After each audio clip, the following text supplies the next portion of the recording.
Hello guys, we are back with another video. Myself Abhishek Jhajharia and हमने एक start करा है कि इंडेक्स में कुछ हटके कुछ कॉन्सेप्ट्स अपन निकाल सकें, कुछ ऐसे अनयूजुअल टॉपिक्स जो आप प्रैक्टिकली आपको चैलेंजेस फेस करते होंगे उन पे डिस्कशन। तो आज का टॉपिक है अपना treatment of advance given in foreign currency for purchase of an asset. कि किसी असेट को खरीदने के लिए, किसी फॉरेन कंपनी से असेट खरीदने के लिए अगर आपने फॉरेन करेंसी में एडवांस दिया है तो उसका हर एक स्टेज पे क्या क्या ट्रीटमेंट होगा, क्या अकाउंटिंग ट्रीटमेंट होगा, कौन सी रेट कंसिडर करेंगे, वो सब आप जानेंगे आज। आप लास्ट में बने रहिए, लास्ट में बहुत इंपॉर्टेंट आपको थोड़ा हट के भी एक चीज़ जानने को मिलेगी जो कि यूजुअली अगर आप बुक्स में पढ़ते हैं तो ऐसा आपको नहीं देखने को मिलती है। तो चलिए शुरू करते हैं, एक एग्जाम्पल से स्टार्ट करते हैं। Basically let's begin.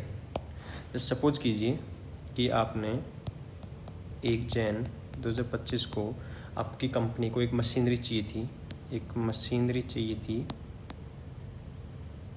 सपोज कीजिए वो है $1000 की। ठीक है, 1 जनवरी 2025 को आपने कॉन्टैक्ट किया और आपने 100% एडवांस पेमेंट कर दिया 1 जनवरी को। ठीक है, और वेंडर ने बोला कि आपकी जो डिलीवरी है, डिलीवरी डेट आपकी होगी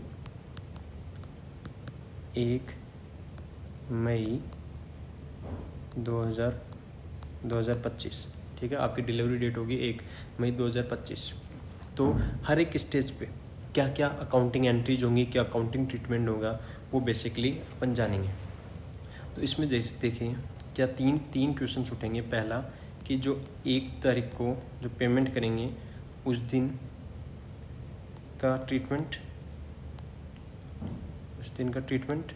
दूसरा 31/3/25 को क्या अकाउंटिंग ट्रीटमेंट होगा, अकाउंटिंग ट्रीटमेंट। ठीक है, तीसरा 1 मई को क्या अकाउंटिंग ट्रीटमेंट होगा। ये 3 सवाल बेसिकली उठते हैं। ठीक है, तो अगर देखेंगे, अगर वीडियो लंबा नहीं होगा तो तीनों सवाल कवर कर लेंगे, वरना 2 सवाल कवर कर लेंगे। तीसरा क्या थोड़ा अलग कॉन्सेप्ट है तो उसको अपन बाद में भी देख सकते हैं। ठीक है, तो चलिए आइए शुरुआत करते हैं। तो सबसे पहले ये तो बहुत सिंपल है कि जो आपने पेमेंट करा है तो उस दिन जो पहले दिन 1 जनवरी को आप क्या एंट्री कर। बेसिकली देखो, अगर आपको इंडेक्स के कॉन्सेप्ट समझना है, किसी भी चीज़ को समझना है, तो जनरल एंट्रीज अगर आप समझ गए तो पूरा थॉट प्रोसेस, इंडेक्स का थॉट प्रोसेस, पूरी अकाउंटिंग आप इजीली समझ सकते हैं। ज़्यादा कॉम्प्लेक्स करने की ज़रूरत नहीं है आपको चीज़ों को, सारी चीज़ें बहुत सिंपल है। तो आपको नॉर्मल सिंपल सी जनरल एंट्री देखनी है कि आपका क्या आपने दिया है एडवांस, तो आप कर देंगे एडवांस अकाउंट डेबिट। ठीक है, सपोज कीजिए इस दिन आपकी रेट थी ₹पर था 84, तो आप कर देंगे 84 × 1000 और 2 कर देंगे बैंक।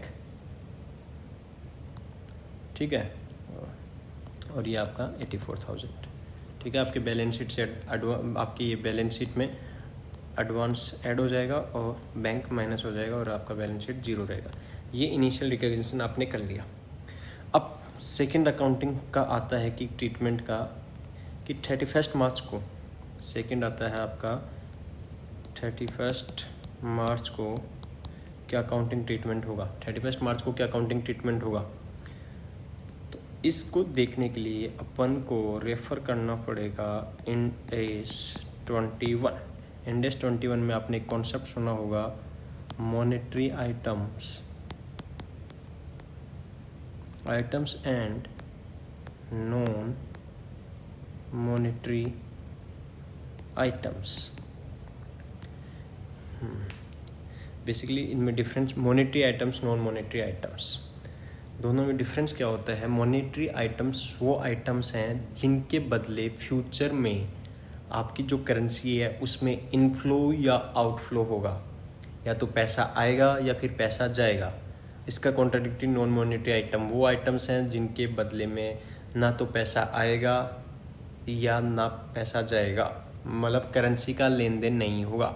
इसको अगर आप इंडेक्स की डेफिनेशन से पढ़ना चाहें तो मॉनेटरी आइटम्स ये दे रखा है यहाँ पे, monetary items are units of currency held and asset and liabilities to be received or paid in a fixed or determinable number of unit of currency। कि मतलब आपकी monetary items are unit of currency, जो आपकी currency है वो, जो आपके पास currency है वो, या फिर आपकी एसेट या लाइबिलिटीज जिनके बदले में फिक्स्ड और डिटरमाइनेबल, या तो फिक्स्ड हो या फिर डिटरमाइन करी जा सके number of unit of currency का, या तो आएंगी या फिर जाएंगी, तो वो आपका मॉनेटरी आइटम्स है। अब ये डेफिनेशन जानना क्यों ज़रूरी है, क्योंकि जो रिपोर्टिंग पीरियड होता है उसमें जो रीस्टेट करते हैं अपन किसी भी एसेट और लाइबिलिटी को, फॉरेन एसेट और लाइबिलिटी को, वो इसी फैक्ट पे करते हैं कि वो मॉनेटरी आइटम या फिर नॉन मॉनेटरी आइटम। क्योंकि मॉनेटरी आइटम का तो रीस्टेटमेंट होता है लेकिन नॉन मॉनेटरी आइटम का रीस्टेटमेंट नहीं होता। ये जो आपका है ये रहेगा, इसका होगा रीस्टेटमेंट, और नॉन मॉनेटरी ने आपको दिखा दिया था हिस्टोरिकल पे, तो ये रहेगा हिस्टोरिकल पे ही। ठीक है, तो अब बात करते हैं कि जो अपन ने बात करी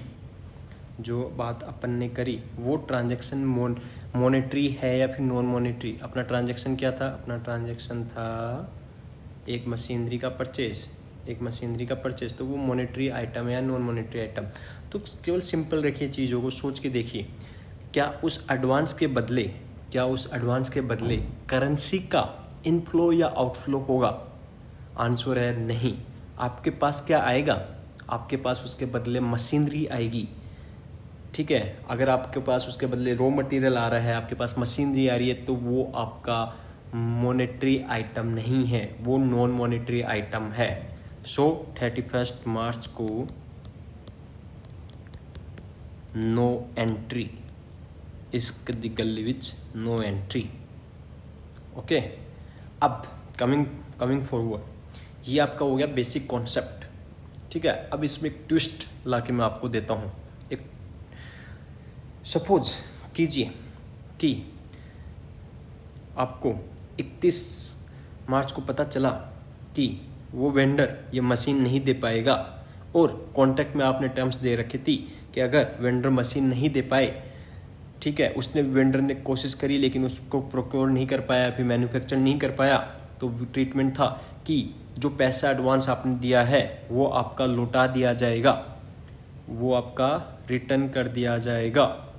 तो जैसे ही ये कंडीशन अप्लाई हुई, ये आपका जो ऊपर वाला जो ट्रांजैक्शन था, जो एडवांस आपने बैलेंस शीट में दिखाया था, वो पहले नॉन मॉनेटरी आइटम था, वो अभी कन्वर्ट हो गया आपका मॉनेटरी आइटम।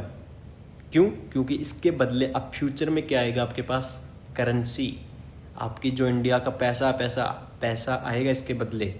तो ये आपका हो गया मॉनेटरी आइटम, और इसको आप रीस्टेट कर लेंगे। सपोज कीजिए 86 की रेट है, तो इस दिन आप इसको रीस्टेट करेंगे।